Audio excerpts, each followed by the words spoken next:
Καλησπέρα,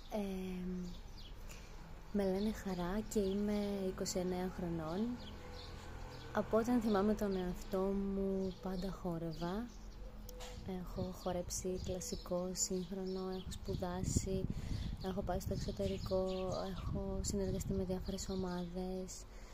Πάντα όμως κάτι μου έλειπε και από όταν άρχισα να αυτοσχεδιάζω, άρχισα να βρίσκω περισσότερο τον εαυτό μου, την κίνησή μου.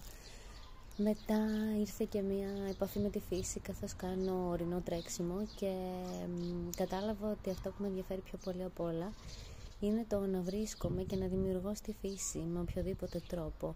Γι' αυτό και το project που προσφέρετε είναι για μένα, μπορώ να πω, ανακουφιστικό και ευγνωμονώ που υπάρχει ένα τέτοιο project. Θα ήθελα πάρα πολύ να συνεργαστώ μαζί σας, να μοιραστώ πράγματα, καθώς και την ευαισθησία μου για τα ζώα, την κάθε αθώα ζωή σε αυτόν τον πλανήτη που ο άνθρωπος τείνει να καταστρέψει. Πιστεύω ότι μέσω του χορού γινόμαστε διαφορετικοί. Όχι όμως του χορού με την έννοια της τεχνικής. Η τεχνική μου βέβαια είναι πολύ καλή, αλλά πάντα, όπως σας είπα, νιώθα κάτι να μου λείπει. Γιατί ο χορός δεν είναι μόνο τεχνική και δεν είναι και μόνο δημιουργία.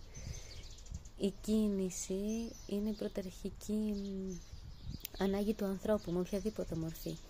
Και ο χορός εξυπηρετεί αυτό. Θα ήθελα να κρίνω τον εαυτό μου θετικά ή αρνητικά, να πάρω feedback μέσω οποιασδήποτε φράσης χορευτικής ή κινητικής. Και επίσης λατρεύω το μέρος που θα διεξαχθεί το project. Ευχαριστώ πάρα πολύ που με ακούσατε.